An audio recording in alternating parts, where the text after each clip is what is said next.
इतना देरी से हम सुन रहे थे सारा का डिबेट। हम ये पूछना चाहते हैं आरजेडी वाले से और कांग्रेस वाले, जब महागठबंधन है उनका नेता खत्म हो गया था कि जदयू वाले को फिर ज्वाइन करा कर तुरंत ज्वाइन करा, तुरंत टिकट दे दिए, ऐसा क्यों? अशोक चौधरी की बेटी कहाँ थी, इसका जवाब दीजिए। अशोक चौधरी की बेटी लोजपा में थी, 6 महीना ज्वाइन की थी। जवाब करो,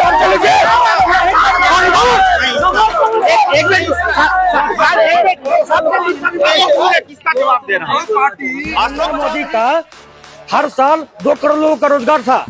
पूछिए भाजपा के नेताजी से कि 2 करोड़ रोजगार, 2 लोगों का रोजगार बता दे। 15 लाख रुपया हर गरीब के खाते में देने का बात कही थी, उसका क्या हुआ? तो कमजोर नस पकड़ लिया, 15 लाख रुपया देने का। कि हमारे पार्टी में जो भी विपक्ष में रहता है भ्रष्टाचारी है। मुकुल रॉय हो, नारायण राणे हो, अजित पवार हो और ना जाने कितने अन्य लोग हो। जो यहाँ प्रधानमंत्री का चुनाव हो रहा है, ये हमारे यहाँ संसद महोदय है, वो कै बार मंच पर आए और मोदी जी के नाम पर झंडा कै दूर ऊपर जाएगा। यहाँ कार्यकर्ता क्या काम कर रहा है, इससे हमको जवाब। चुनाव दिल्ली जीत गए, ईवीएम अच्छा था। चुनाव पंजाब जीत गए, ईवीएम अच्छा था। थोड़ा सा सुनिए, अरे भाई जब 2-4 को जीत लो, 1 मिनट रुक जाइए। 2-4 को जीत लो, नहीं दिल्ली तो विरोध हो जाना चाहिए। दिल्ली ऐसा जगह। नमस्कार साथियों, मैं हूं अनुराग पांडे और आप देख रहे हैं सच बिहार 24x7। आज हम लोग इमामगंज गांधी मैदान में खड़े हैं। आज हम लोग चर्चा करें कि हमारे लोकसभा क्षेत्र से आपका सांसद कैसा हो, आपका सांसद कैसा होगा। आपके आरजेडी के चुनिएगा या फिर बीजेपी का चुनिएगा या निर्दलीय से कोई जो खड़ा होंगे उनको चुनिएगा, वो आप पे डिपेंड करता है। लेकिन आपके सांसद आखिर कैसे होने चाहिए, इस पे चर्चा करेंगे। हमारे साथ में गंगाधर पाठक जी हैं जो बीजेपी के पूर्व यहाँ मंडल अध्यक्ष भी हैं, और हमारे साथ आरजेडी से हैं अनिल कुमार यादव जी, जो कि आपका पद क्या सर बताइएगा? युवा राजद जिला सचिव सह विधानसभा प्रभारी हैं यहाँ पे आरजेडी से। थोड़ा सा और नजदीक आ जाइए। सबसे पहले सबसे बड़ी पार्टी है पूरे भारत में, पूरे विश्व में, कहिए कि आपका सबसे बड़ा पार्टी है। तो सबसे पहले आपसे राय लेना चाहेंगे कि सुशील कुमार सिंह जो हैं आज बीजेपी के टिकट से तीसरा बार चुनाव लड़ेंगे, तो उनको किस आधार पे जनता वोट दे। आखिर इमामगंज विधानसभा क्षेत्र के लिए उन्होंने क्या किया है जिसके वजह से इमामगंज की जनता उन्हें वोट दे, इस पे सबसे पहले बताइए।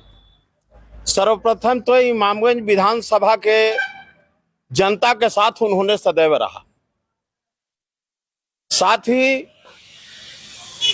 हमारे प्रधानमंत्री द्वारा चलाए जा रहे जितने भी कार्यक्रम है उसको धरातल पर लाने का काम हमारे सांसद महोदय ने बखूबी किया है। हमारे सांसद यहाँ के कार्यकर्ताओं के साथ, जनताओं के साथ, इनके सुख दुख में सदैव शामिल रहा है, इसलिए हम लोग इनको समर्थन करते हैं। अब आते हैं अनिल जी की तरफ। आपके टिकट से, आपके पार्टी के टिकट से अभय कुशवाहा जी यहाँ पे औरंगाबाद लोकसभा क्षेत्र से खड़े हुए हैं। सामने सुशील कुमार सिंह होंगे जो कि लगातार 2 बार से जीतते आ रहे हैं बीजेपी के टिकट से। पहले भी सांसद रह चुके हैं, लेकिन बीजेपी के टिकट से ये तीसरा बार चुनाव लड़ रहे हैं। तो अभय कुशवाहा जी के लिए क्या उनको रहेगा कि यहाँ पर वो जीत पाएंगे, जनता उनको कैसे समर्थन करेगी, आखिर सुशील कुमार सिंह को कैसे टक्कर दे पाएंगे? देखिए, यहाँ पर कोई टक्कर नहीं है। इसमें कि अपने मुद्दा पर चुनाव ही लड़ेंगे। जो जनता जनहित का मुद्दा है उस पर चुनाव लड़ेंगे, न कि किसी हवाई पर लड़ेंगे। सबसे बड़ी बात है कि जो इमामगंज में कभी एक डिग्री कॉलेज नहीं है। आप हॉस्पिटल के देखिए, स्वास्थ्य विभाग की क्या हालत है। ये सब हमारी मुद्दा है, जनता से जुड़ी हुई मुद्दा है, जो जनता की जरूरत है उसके साथ। और सबसे बड़ी थे अभय कुशवाहा जी चुनाव न लड़ रहे हैं। आपका जो है से औरंगाबाद लोकसभा निर्वाचन क्षेत्र की जनता चुनाव लड़ रही है। तो सबसे बड़ी चीज है, मजेदार बात यहाँ पे इन्होंने कहा कि सुशील कुमार सिंह लगातार 2 बार यहाँ पे सांसद रहे, लेकिन फिर भी अभी तक स्वास्थ्य व्यवस्था चरमराई हुई है। अभी तक इमामगंज में डिग्री कॉलेज नहीं है। इनका भी कहना सच्चाई है, जो कि आप लोग, जनता लोग यहाँ देख रहे हैं कि सही में यहाँ पे डिग्री कॉलेज नहीं है, यहाँ पे हॉस्पिटल का व्यवस्था कैसा आपसे भी छुपा हुआ नहीं है। तो इनका जवाब आप कैसे देंगे? आप अच्छी तरह से जानते हैं इमामगंज में आज के पहले जब हमारे विपक्ष की सरकार थी, 60 वर्ष से सरकार चली, उसके पहले इमामगंज हॉस्पिटल के क्या स्थिति नहीं, थी? 60 वर्ष पहले क्या था? 60 वर्ष बुरा था तो अब भी बुरा रहेगा। वही तो बता रहे हैं। जब से हमारी सरकार आई उससे सुधार है या नहीं है, तो आम जनता से पूछ सकते हैं कि हॉस्पिटल में सुधार है या नहीं है। अब रह गई बात, बहुत कुछ हॉस्पिटल में हो जाना चाहिए था। तो 2 बार तो आरजेडी के भी स्वास्थ्य मंत्री रहे, उस समय तो हमने नहीं देखा कि बहुत टपाटप काम हो रहा था। एनडीए के सरकार आ गया तो नहीं हो रहा है। तो क्या कहना चाहेंगे? इनका भी कहना है कि 2 बार स्वास्थ्य मंत्री तेजस्वी यादव जी रहे हैं, लेकिन क्या किए हैं उसके लिए? देखिए, स्वास्थ्य मंत्री रहे हैं, मंगल पांडे जी इनका जो स्वास्थ्य मंत्री वो भी रहे। हमारे नेता 12 बजे 1 बजे रात में काम पर अपना ध्यान फोकस किए और उन्होंने छापा मारने का काम किया। देख लीजिए किस तरह से जो है सुधारने का काम किए कि अपना ड्यूटी सीएम के मिला, स्वास्थ्य मंत्री के मिला, उन्होंने अपना जनता के जो विश्वास जनता ने मैंडेट दिया और उसके साथ में तेजस्वी जी ने खड़ा उतरे। 17 साल बनाम 17 महीना में देख लीजिए आपके कितना काम किए हैं। इनका कहना है कि 17 महीना और 17 साल में जो बढ़िया काम किए वो तेजस्वी यादव किए। साथ में तो नीतीश कुमार भी थे ना मुख्यमंत्री। तो नीतीश कुमार तो आज उनके साइड हो जाते हैं, कल आपके साइड हो जाएंगे। हो सकता है चुनाव के बाद फिर उनके साइड तो अभी तो मेरे साथ हैं।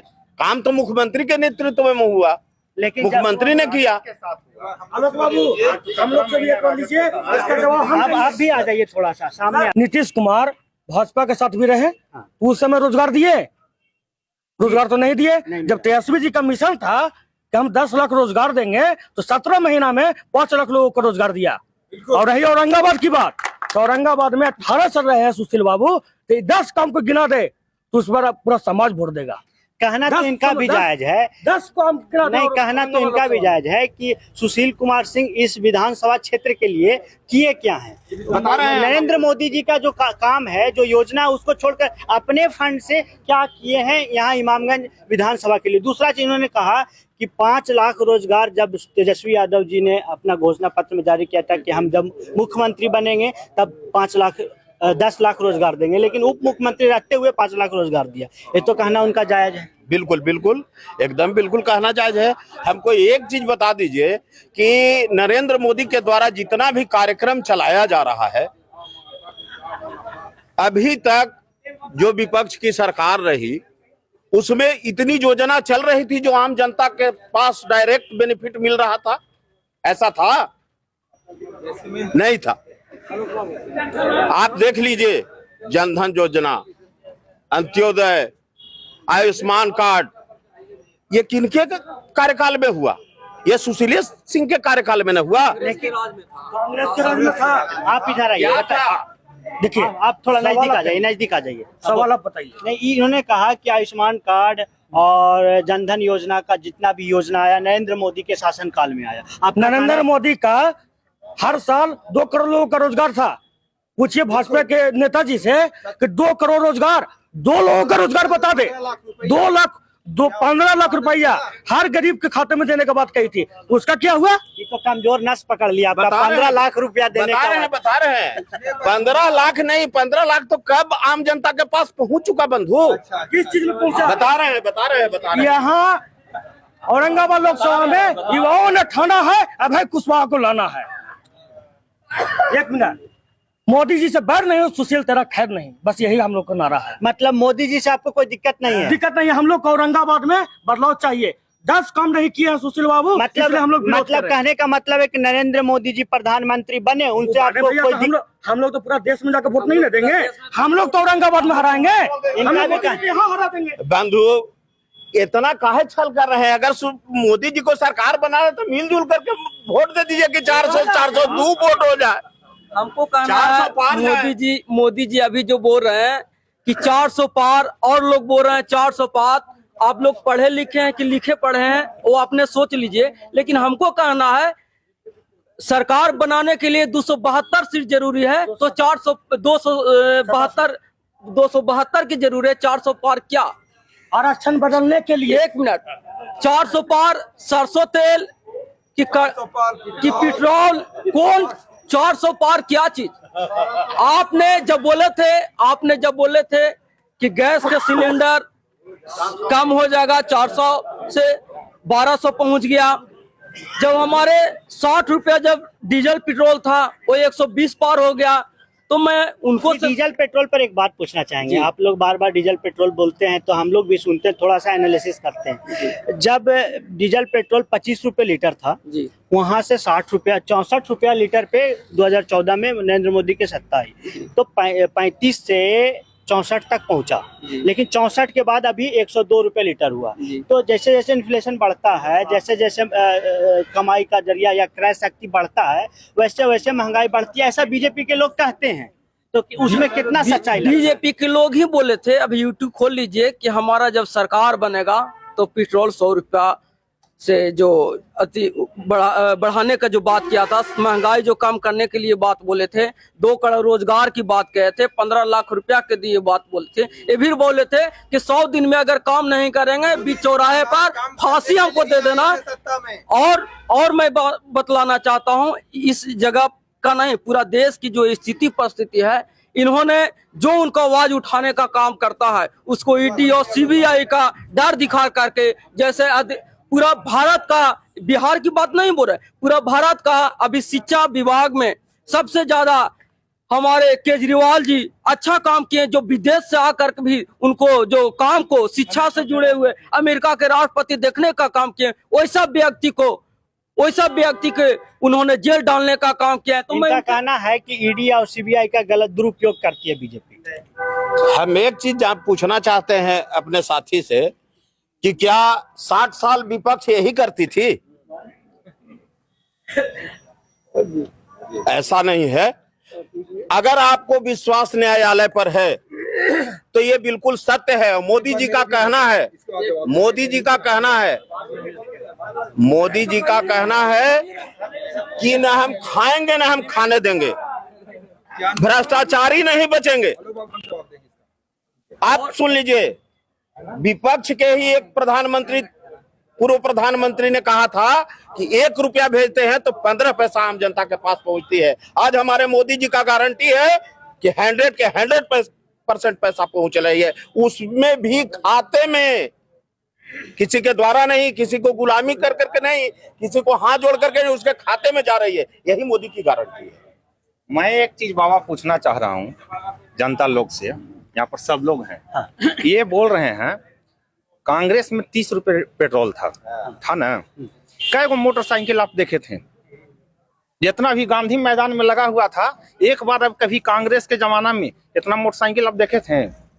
जो लगा नहीं, रुकिए ना बाबा, मैं बता रहा हूँ जमाने के अनुसार बढ़ा। तो क्या 60 बरस कांग्रेस आलू छील रहा था, आलू का फैक्ट्री बैठा रहा था बाबा, और आज रहा 100 रुपए नहीं 500 रुपए ही पेट्रोल हो जाएगा ना बाबा, तो जितना गाड़ी है उसको परसेंटेज 95% बढ़ जाएगा। 500 रुपए ही पेट्रोल गाड़ी की। और रहा बात महंगाई का, महंगाई तो है ही नहीं, पैसा का इतना महत्व गिर गया कि पैसा का कोई वैल्यू नहीं है बाबा। आप कितना के गाड़ी पर चलते हैं आप स्वयं बताइए? 1 लाख के। आप जिस समय कांग्रेस के कै भाई हैं आप? 2 भाई। 2 भाई, 2 गाड़ी होगा ना? हाँ। हम भी 3 भाई हैं, तीनों भाई बाइक से चल रहे हैं। कांग्रेस के जमाना में मेरे जमुना ऐसा गांव में, यहाँ पर तो सुखी संपन्न गांव था जमुना, 5 गो मोटरसाइकिल नहीं था, 1 वो 4 व्हीलर नहीं था। आज घरे घर जितना भाई है, जितना चलाने वाला मोटरसाइकिल है, सब कोई घर मोटरसाइकिल रखे हुए। कहने का मतलब है कि घरे घर मोटरसाइकिल हो जाएगा। नहीं, थोड़ा सा मैं काटना चाहूंगा कि घरे घर मोटरसाइकिल हो गया।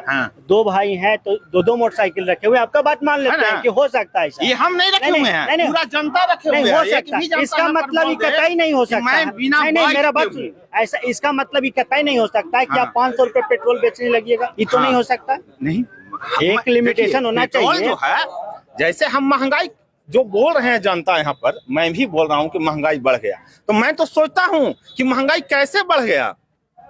आज पैसा का कोई महत्व नहीं है। जिस तरीका से मोटरसाइकिल के भैया जी जो बोले, तो मैं कहना चाहता हूँ, हम लोग 4 भाई हैं, 4 भाई में एक बड़ा थे, और हम लोग जब हाफ पैंट पहनते थे तो आज कहिएगा कि फुल पैंट पहनने लगा, तो हम लोग जब उस लायक हुए तो फुल पैंट पहनने लगे और बाइक भी खरीद लिए, तो क्या इससे भी दिक्कत हो रहा है कि बाइक चाहने लगा? नहीं तो वो फुल पैंट से हाफ पैंट से आप फुल पैंट पे आए, और- उनका कहना देखिए तो नहीं क्या नहीं कांग्रेसबाजी और- कहाँ गया था? नहीं, मेरा बात एक चीज सुनिए, बाबा, नहीं, थोड़ा सा सुन लीजिए। कांग्रेसबाजी जनता कहाँ गया था? नहीं थोड़ा सा सुन लीजिए, जैसे आप जब हाफ पैंट से फुल पैंट तक आए, आप कमाने लगे, कमाने का जरिया कहाँ से आया? इनका कहने का मोटा मोटी कह नहीं पा रहे हैं, इनके सरल शब्दों में समझाना चाह रहा हूँ कि जब हाफ पैंट से आप फुल पैंट तक आए, उसके बाद आप कमाने लगे, उसके बाद आप गाड़ी खरीदे, तो कमाने लगे तो कमाए तो आपके पास रोजगार आया, तो 2 करोड़ में रोजगार में काउंट कीजिएगा या नहीं कीजिएगा? रोजगार हो, मजदूरी और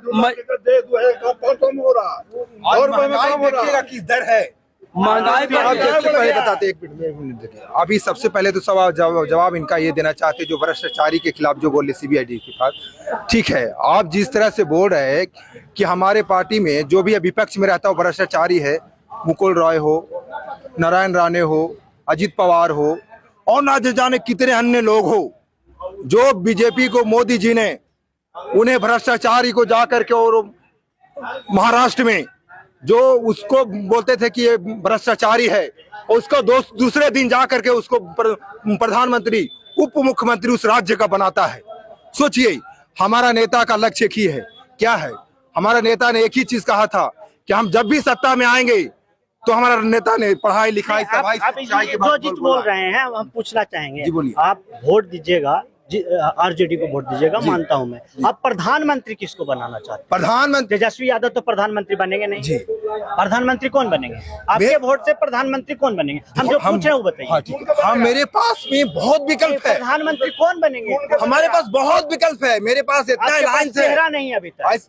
अभी एक भाई, वीडियो मेरे वायरल हो रहा पास था, अभी एक राहुल वीडियो गांधी वायरल हो है। रहा था बीजेपी मेरे की पास तरफ। राहुल गांधी विकल्प में है, राहुल गांधी है, क्या नहीं है? देश का सबसे बड़ा आपके तरफ से बीजेपी की तरफ से एक मिनट रुक जाइए, एक मिनट डिग्री मांगा हो, उसके बाद डिग्री ना हो, एक मिनट थोड़ा सा रुक जाइए, पढ़ा लिखा प्रधानमंत्री सुन तो लीजिए, राहुल गांधी नहीं बन सकता पहले है। सुन तो लीजिए। अभी कुछ दिन पहले बीजेपी की तरफ से एक वीडियो आया था जिसमें दूल्हा तय करने की बात कही जा रही थी, शायद आप लोग ने वीडियो देखा होगा कि दूल्हा कौन होगा। तेजस्वी यादव उधर से बोल रहे हैं इनका वीडियो के अनुसार कि हम दूल्हा बनेंगे, राहुल गांधी उधर से बोल रहे हैं इनके वीडियो के अनुसार, यानी कि जो बीजेपी वीडियो अपने ट्विटर हैंडल पे पोस्ट किए उसके अनुसार राहुल गांधी बोल रहे हैं दूल्हा मैं बनूंगा, तेजस्वी यादव बोल रहे हैं दूल्हा मैं बनूंगा, उधर से बोल रहे हैं कि लालू यादव दूल्हा मैं बनूंगा। यहाँ पे एक वीडियो बना करके पोस्ट किया गया था एक मीम्स के रूप में। मीम्स के रूप में वो तो नहीं बोले। आप सवाल ये होता है कि ठीक है, आप अलायंस में हैं, आप गठबंधन में हैं, आप एक तय होगा उसका अति होगा, उसके बाद में अब तो सभी लोग बोले हैं कि भाई अभी भी तो हमारा अभी तो आपके पार्टी के बोले हैं कि नरेंद्र मोदी जी प्रधानमंत्री बन जाए। अच्छा सुनिए ना, आपका जो सवाल है कि दूल्हा कौन बनेगा, विधानसभा का चुनाव जब होता है तब भाजपा अपना दूल्हा रखता है, नहीं रखते हैं आप अपना दूल्हा? हम जवाब देते हैं इनको, हम जवाब दे देते हैं। राजस्थान में रखे थे, छत्तीसगढ़ में रखे थे, मणिपुर में भी वहाँ बात करते हैं सरकार। से लेकर के प्रधानमंत्री तक बंधु को मैं जवाब देता हूँ। कहे कि जितने भ्रष्टाचारी हैं, इनका कहने का मतलब है कि भाजपा में जाते हैं तो अच्छे हो जाते हैं, पवित्र हो जाते हैं। बिल्कुल सत्य है ये, इसलिए पवित्र हो जाता है कि जितनी गंदी नालियां जो होती है वो गंगा में जा करके समुद्र में जा करके स्वच्छ हो जाती है। कहने की बात नहीं, इस बात सुन लीजिए, कहने का तात्पर्य मेरा है, सुन लीजिए, बता रहे हैं हमारे सुन लीजिए बंधु, कहने का तात्पर्य मेरा है हमारे प्रधानमंत्री 10 साल 2 टर्म रह गए मुख्यमंत्री और 2 टर्म रह गए प्रधानमंत्री। हमारे मोदी जी पर अंगुली उठाने की ताकत पूरे विश्व के किसी को नहीं है कि मोदी जी गलत है। हमको एक बात बताइए कि यहाँ प्रधानमंत्री का चुनाव हो रहा है, ये हमारे यहाँ संसद महोदय है, वो कै बार मंच पर आए और मोदी जी के नाम पर झंडा कै दिन ऊपर जाएगा, यहाँ कार्यकर्ता क्या काम कर रहा है, इससे हमको जवाब दीजिए। चलिए इनका जवाब दे दीजिए। मोदी जी पर क्या दिन झंडा चलेगा? इनका कहना है कि सिर्फ नरेंद्र मोदी जी के फेस पे सुशील कुमार सिंह कब तक जीतेंगे, उनके कार्यकर्ता कब तक यहाँ पर आकर के काम करेंगे, खुद सुशील सिंह यहाँ पर कब आकर के काम करेंगे। सिर्फ नरेंद्र मोदी जी के झंडा लेकर के, उनका फेस लेकर के सुशील कुमार सिंह जीतते हैं, अपने काम से कभी नहीं जीतते। बिल्कुल सुशील कुमार सिंह चुनाव जीतेंगे और नरेंद्र मोदी की छवि जो है, हम लोग को एक ही चीज देखना है, मोदी जी को प्रधानमंत्री बनाना है।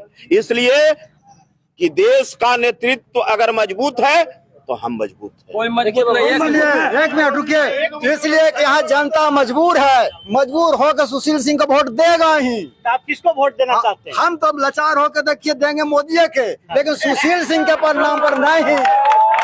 ये चीज में सच्चाई है कि वोटर जो है भाजपा का है बाबा, मजबूर है और सुशील सिंह को वोट करेगा मोदी को देख करके।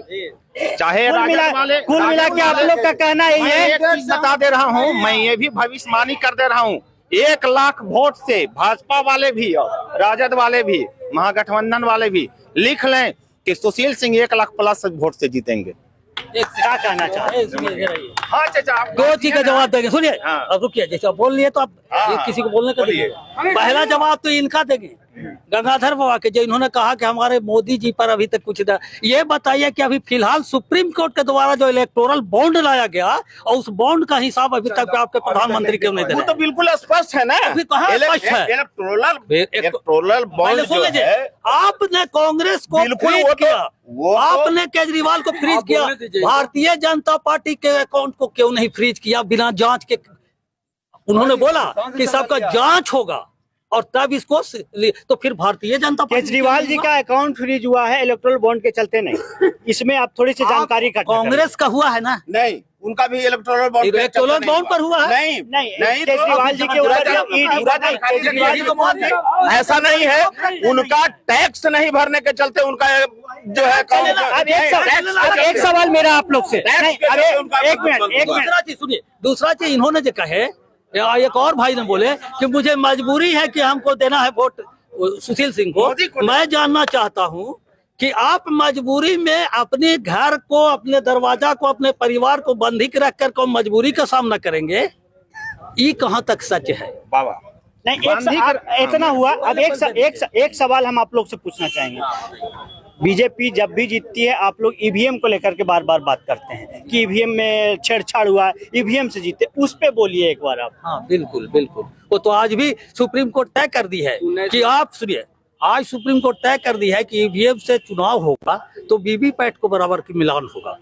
नहीं तो हमको एक चीज बताइए, पहला चुनाव कोई जवाब नहीं दिया। नहीं, लोकसभा में पहला चुनाव ईवीएम से कौन करवाया? नहीं, हमको सुनिए, कांग्रेस करवाया। कांग्रेस 2014 में चुनाव ईवीएम का कौन करवाया? कांग्रेस करवाया। जीता कौन? जीता कौन? बीजेपी। 2019 में एक बार बीजेपी लोकसभा का ईवीएम से चुनाव करवाई, जीता कौन? बीजेपी।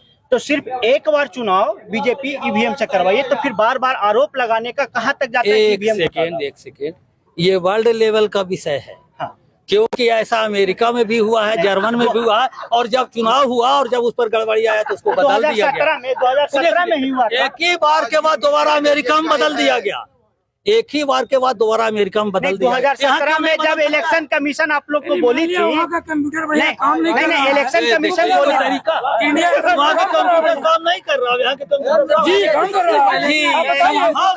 गलत नहीं होता है, हमको कहना है जब गलत ईवीएम के नहीं होता, जितने भी पार्टी विपक्ष के लोग हैं उसको ईवीएम को बदलने में क्या लगता है? आखिर इसके लिए क्यों रो रहे हैं आप लोग? ईवीएम से भाजपा जीत जाती है। एक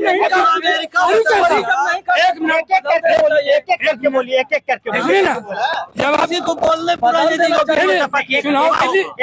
चुनाव दिल्ली जीत गए, ईवीएम अच्छा था। चुनाव पंजाब जीत गए, ईवीएम अच्छा था। कोई तरीका थोड़ा सा सुनिए। अरे भाई जब 2-4 को जीत लो, एक मिनट रुक जाइए। 2-4 को जीत लो, नहीं जीतने में तो विरोध हो जाना चाहिए। दिल्ली ऐसा जगह है। एक मिनट बोल लीजिए पहले आप। जैसे अभी ईवीएम में आप लोग यहाँ वोटिंग करते ना, इसके पूर्व में किए, 19 में किए, 14 में किए, तो मान लिया किसी प्रत्याशी को क्या था पहले बताइए। सुनिए ना पहले आप। सिर्फ ईवीएम के साथ वीवीपैट था ना, हाँ उसका मिलान करने का अति था ना चुनाव आयोग का। हाँ। मिलान हुआ तो वहाँ गड़बड़ी कहाँ हो रही है? मनमानी वही जहाँ गड़बड़ी नहीं है, वीवीपैट से मिलान है, गड़बड़ी हो रही है। अगर गड़बड़ी नहीं हो रहा है तो मोदी जी को बोलिए कि बदल दीजिए, इसको विरोध हो रहा है, बदलवा दीजिए। और मैं एक बात और बोलना चाहता हूँ, एक बार शांत, 1 मिनट मेरा बात सुनिए, एक बात मेरा बात सुनिए। मैं सभी को सम्मान करता हूँ, आदरणीय प्रधानमंत्री जी को। उन्होंने जो वादा किया था, रोजगार 2 करोड़ सालाना रोजगार का, युवा बेहाल है। 1 मिनट। और सुशील कुमार जी से और जितने सरकार में लोग हैं, मैं उनसे पूछना चाहता हूं, जो उन्होंने जो वादा किए थे स्मार्ट सिटी बनाने के, 15 लाख देने के, जो 2 करोड़ रोजगार देने के, 15 लाख रुपए देने के, मैं चाहता हूँ कि वो कब आने वाला है बतलाइए। हम बीजेपी 1 मिनट पूरा बोलने नहीं दे रहे हैं आप। और देखिए समय की कमी है, समय का कमी है, बोल देते। और मैं कहना चाहता हूँ आप लोग से, जिस तरीका से उन्होंने लोग विपक्ष के नेता के जेल में डालने के लिए काम कर रहे हैं, वही अगर देश के विकास के लिए काम होते तो ये विकास सोना की चिड़िया फिर से बन जाता। लेकिन उन्होंने क्या कर रहा है, बिहार में लालू के जेल, मिश्रा के बेल, नीतीश से मेल, यही है बीजेपी का खेल, इसको समझना होगा। और काफी लोग नहीं, अब भाषण नहीं देना है सर, भाषण नहीं देना है। आपने बोला, अब जवाब देंगे सर। मैं पूछना चाहता हूँ, नहीं, 1 मिनट जवाब, बीजेपी से जवाब ले लेंगे। बीजेपी में मैं वोटर हूँ, ये लोग कार्यकर्ता है, कार्यकर्ता किसी को नहीं होते हैं। वोटर जो है ना वो मुख्य है और मेन वोटर। सबसे पहले आरजेडी का जो आरोप लगा था बाबा, हाँ पूछना जरूरी है बाबा। मैं बोल रहा हूँ, ये बोल रहे हैं स्मार्ट सिटी। क्या मेरा स्मार्ट सिटी अगर बन जाता है और मेरा जो देश का फौज है उसको मूड़ी काट करके ले चल जाए पाकिस्तान से आकर के मेरे घर से, तो क्या बढ़िया है? और मैं पूछना चाहता हूँ, भ्रष्ट का शब्द क्या है बाबा? भ्रष्ट का लोग शब्द जो बोलते हैं, मेरा प्रमोद कृष्णन इनका नेता थे ना, जो साधु जी थे बाबा, वो क्या बोले कि देश को लीडर चाहिए मोदी जैसा। बोले कि ना बोले? कांग्रेस में रहते हुए बोले हैं ना। तो मैं पूछना चाहता हूँ कांग्रेस वाला ही से, जब कांग्रेस का कृष्णन बाबा, प्रमोद कृष्णन बाबा साधु हैं, जब वो बोल रहे हैं कि हमारा देश का लीडर चाहिए मोदी जैसा, तो फिर राहुल को हम क्यों खोजें? चलिए, आपका कहना, राहुल को क्यों खोजें? कांग्रेस के नेता कृष्णन जी बोले कि मोदी जी प्रधानमंत्री, तो भाई हमारे देश के शक्तिपीठ के शंकराचार्य भी बोले थे कि जो है सो 22 जनवरी को राम मंदिर उद्घाटन नहीं होगा। तो क्यों नहीं माने? कांग्रेस राम मंदिर का उद्घाटन नहीं होगा, है ना? राम मंदिर सबसे ले लेते हैं। इतना देरी से हम सुन रहे थे सारा का डिबेट। हम ये पूछना चाहते हैं आरजेडी वाले से और कांग्रेस वाले, जब महागठबंधन है उनका नेता खत्म हो गया था कि जदयू वाले को फिर ज्वाइन करा कर तुरंत ज्वाइन करा, तुरंत टिकट दे दिए, ऐसा क्यों? अशोक चौधरी के बेटी कहाँ थी, इसका जवाब दीजिए। अशोक चौधरी की बेटी लोजपा में थी, नहीं, ज्वाइन की थी। वो नाम कहने से जवाब का जवाब दीजिए।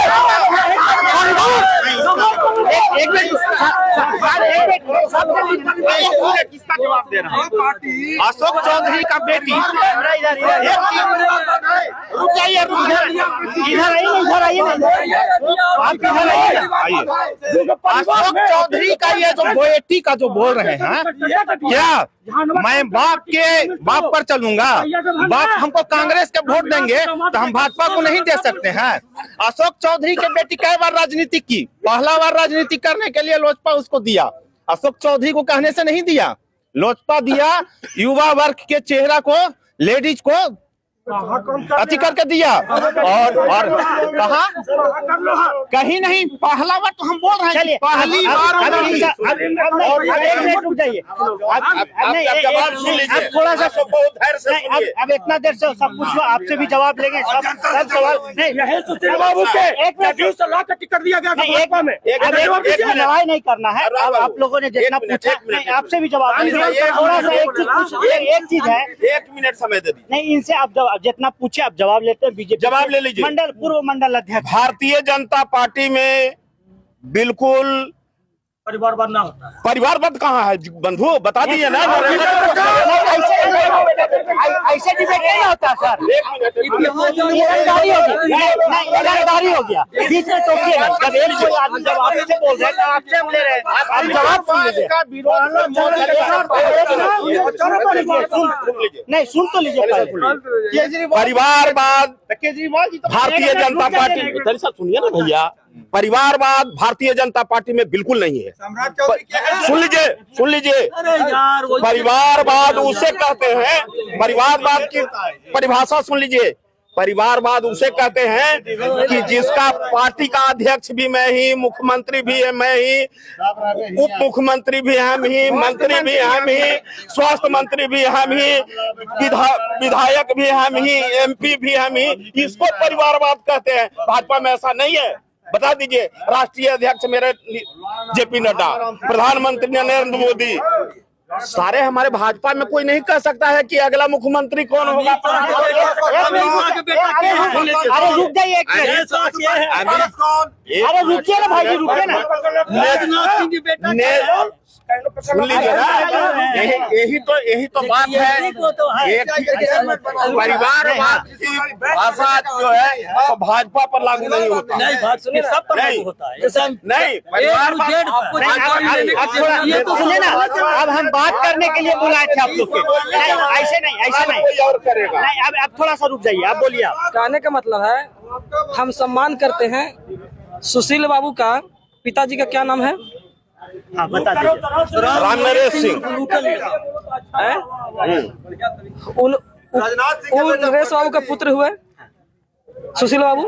ये क्या है? परिवारवाद नहीं है। नहीं। राजनाथ सिंह का बेटा क्या है? अरे तो सुनो ना, जैसे इनका कहना है कि आप कीजिए तो रासलीला, हम करें तो करें। नहीं, ऐसा नहीं है। नेतृत्व नहीं कह रहे हैं। राष्ट्रीय अध्यक्ष आपका लालू परिवार, मंत्री। अब एक मिनट सुन लीजिए थोड़ा सा। अब जनता नहीं, अब सुनिए ना, एक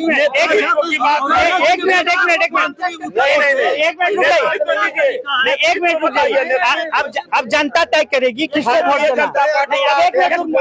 रुक जाइए थोड़ा सा। अब जनता तय करेगी किसको वोट देना है। यहाँ पे आप लोगों ने देखा कि अभी तू मैं कोई अपना पार्टी का सपोर्ट कर रहा, कोई अपना पार्टी का सपोर्ट कर रहा, कोई अपने नेता के बारे में कुछ बोल रहे हैं, बीजेपी वाले अपने नेता के बारे में कुछ बोल रहे हैं। लेकिन इन सब के बीच में एक चीज हमेशा गुम होकर रह जाता है, वो होता है इमामगंज विधानसभा के लिए आखिर विकास कैसे होगा, आखिर कौन करेगा विकास।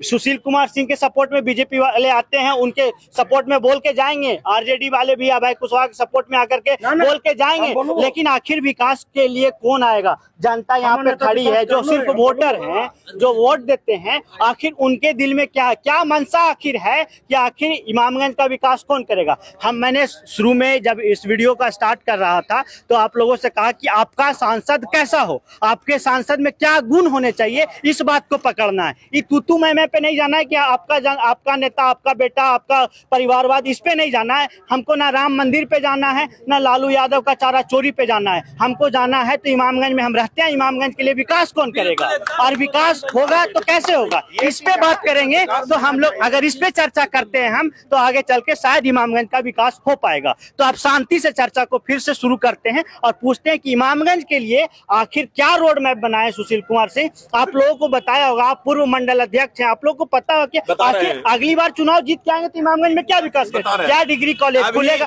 नहीं, एक मिनट रुक जाइए, क्या डिग्री कॉलेज इमामगंज में खुलेगा, क्या हॉस्पिटल खुलेगा। 10 साल से सुशील कुमार सिंह यहाँ के सांसद हैं, एक जन शौचालय यहाँ पे नहीं है। अगर महिलाएं बाहर से आती है ब्लॉक में, थाना में या हॉस्पिटल में, तो कहीं भी अगर शौच लग जाए उनको तो बाहर जाना पड़ता है। ये सबसे बड़ी शर्म की बात है इमामगंज विधानसभा के लिए। लेकिन 10 साल में आज तक एक जन शौचालय इमामगंज में नहीं बना है।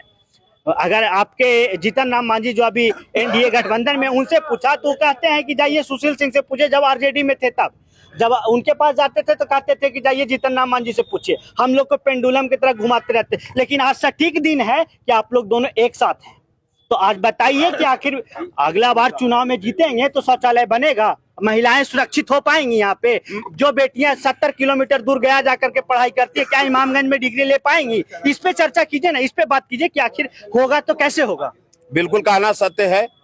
हम लोग प्रयास करेंगे कि इमामगंज में डिग्री कॉलेज हो। अभी हमारा इमामगंज नगर पंचायत हुआ है, नए नए नगर पंचायत हुआ है और नगर पंचायत का काम बहुत ढंग से शुरू भी हुआ है और आप देखिएगा आने वाले समय में बहुत व्यवस्थित होगा हमारा इमामगंज। अभी हमारे मोदी जी के द्वारा जो अभी 6 लेन हाईवे बन रहा है उससे भी हम लोग का प्रोग्रेस होगा। बहुत सी ऐसी योजना है, हमारे मोदी जी का गारंटी है कि ये 10 साल तो टेलर है, आने वाला फिल्म बाकी है। चलिए अब श्री मोहन यादव जी हैं, आरजेडी के पूर्व आप काम कर चुके, पुराने गार्जियन है आरजेडी के। आप नहीं, 1 मिनट रुक जाइए, अभी तो मैं का टाइम नहीं है। आप बताइए कि अभय कुशवाहा जी आरजेडी के टिकट से यहाँ पे चुनाव लड़ने आ रहे हैं, आखिर उनका रोड मैप क्या होगा, क्या विकास करके देंगे? उनका पहला चुनाव जीतने के बाद पहला प्राथमिकता होगा जो हमारे परम आदरणीय लालू प्रसाद यादव के द्वारा 2008 में जो गया से चतरा होते हुए डाल्टनगंज और गया से इमामगंज डुमरिया होते हुए डाल्टनगंज के लिए जो थी था